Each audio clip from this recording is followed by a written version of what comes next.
Hello বন্ধুরা, তোমরা সব কেমন আছো? আশা করি সবাই ভালো আছো। আমি খুব ভালো আছি। আজকে বাড়িতে কেউ নেই, দাদাভাই গিয়েছে গৃহপ্রবেশ বাড়িতে, একটা তাদের বাড়ির ঘর ছাপা হবে, তাই গিয়েছে। আমার ছেলে, আমি আছি, আমার শাশুড়ি আছে। কালকে তো বলেছিলাম যে হাত পা ভেঙে গেছে বলে বাড়িতে আছে, তা আমি আছি রান্না করার জন্য। আমার ছেলে দোকানে গিয়ে বাজার করে নিয়ে এসছে, কুমড়ো, চিংড়ি মাছ, মাছের ঝোল হবে বলে, আর ডিম নিয়ে এসছে, ভাজা করবো, আমরা তিনজন খাবো। আর আমার ছেলে কচুরি খেয়ে গেছে, আর আমার জন্য এই অবস্থা করে রেখে গেছে। আমি ঠাকুর পুজো করছি, ও আমার জন্য এইভাবে রেখে দিয়ে গেছে। তাহলে কালকের আমি পান্তা খেয়েছিলাম, আবার সকাল দুপুরবেলা আর রাত্রে কিছু খাইনি, দুপুরবেলা খাই রে, সেই 10টার সময় ডিম ভাতে আলু ভাতে দিয়ে ভাত খেয়েছিলাম, আর কিছু খাওয়া হয়নি।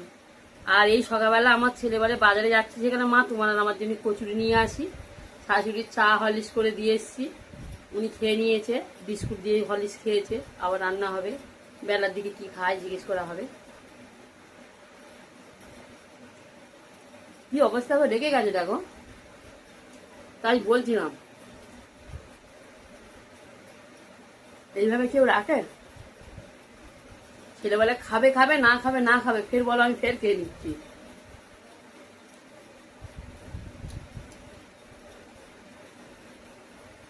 আমার ভাসুরের মেয়ের বাড়ি ঘরের আজকে পুজো হবে, ওরা ছাদ দিয়ে ঘর করেছে, তাই পুজো হচ্ছে, তাই গিয়েছে।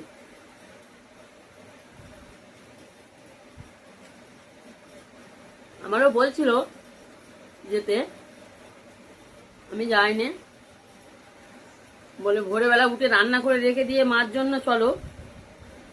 আমি বলি যাব না, কত সকালবেলা উঠে রান্না করতে এ করতে টাইম লাগে না।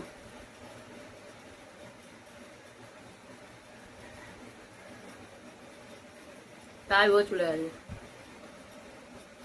গড়িতে দুধ দেয়, এক বোতল দুধ নিয়ে গেছে, কলা নিয়ে গেছে, গাছের কলা এক হাঁড়ি নিয়ে গেছে, আবার ফের ডাব নিয়ে গেছে, গাছের ডাব।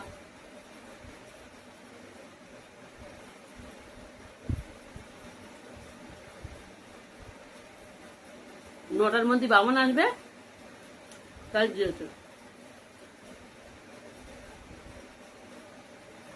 এমনি সকালে আমি কিছু খাই না, চা খাই, কাল বললাম তো। ছেলে নিয়ে এসছে, বলে মা খাও আজকে, তাই খাচ্ছি। আর সত্যি আজকে খিদে পেয়ে গেছিল, আলু ভাতে দিয়ে ভাত খেয়েছি রাত্রে, ডিম আলু ভাতে দিয়ে খিদে পেয়েছে।